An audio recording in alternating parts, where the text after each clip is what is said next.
tinanggap mo talaga ang Espiritu ng Diyos sa iyong puso, dahil ang sabi ng Bible, don't you know that your body is the temple of the Holy Spirit? Therefore, glorify God with your body. Honor God with your body. Because you are bought with a price. Binili ka ng dugo ni Kristo. So the Holy Spirit is in you. Therefore, you have freedom. Amen. Woo! Sabi natin, I am free. I am free. By the Spirit of poverty. Sabi natin, I am free. I am free. Parang hindi kayo malaya eh.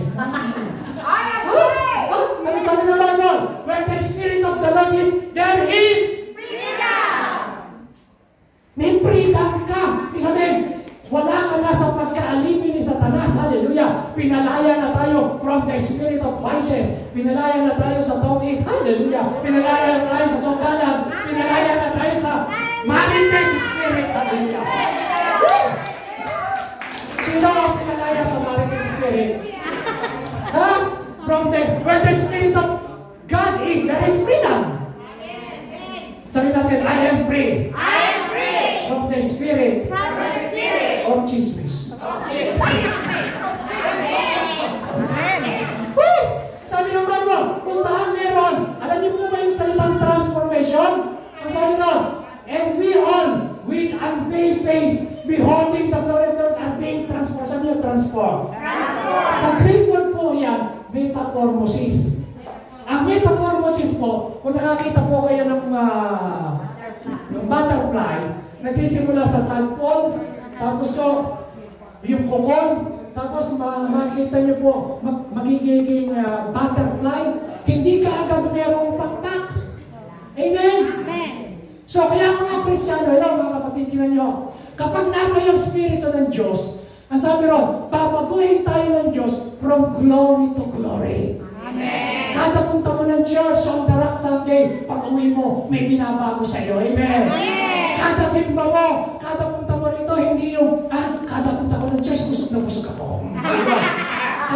Kada punta mo ng church, sabi niyo, sabi ng Bible, from glory to glory, papaguhin ka. Amen. Amen. Isang Sunday, tinanggal sa iyo, pangit na pananalita. Pagpunta ka na naman, may pinako na naman. So ang sabi ng Bible, from glory to glory, ilang ibig sabihin ng transformation, gawain yan ng Banal na Espiritu. Hindi gawain ng Kanya. Yes! When the Spirit of the Lord is there is freedom. Sabi natin, I am free. I am free. From the spirit of sickness. From the spirit of sickness. I am free. I am free. Sabi mo sa tabi mo, you are free. You are free. From the spirit of death. From the spirit of death. Sabi mo, you are free. You are free. From the spirit of heaviness. From the spirit of happiness. Pinalaya na tayo sa mukhang si Bamot. Amen? Amen. Gusto nila sabi ng Bible, happy is he whose God is the Lord. Masaya ang mga Kristiyano. Hindi lang, alam niyo yung salitang blessed? Ibig sabihin, happy, fortunate. Blessed is he whose God is the Lord. Pag naintindihan mo na ang Diyos mo ay Diyos, hallelujah, masaya ka. Amen. Ang pasihan ng kagalakan, hindi dahil maganda yung trabaho, hindi dahil may pera ka sa bangko, hindi makapalamalit mo. Lahat yan nawawala. Ang pasihan ng iyong kagalakan, yung hindi nagbabago, yung hindi nawawala, ang Banal na Espiritu sa puso mo. Amen.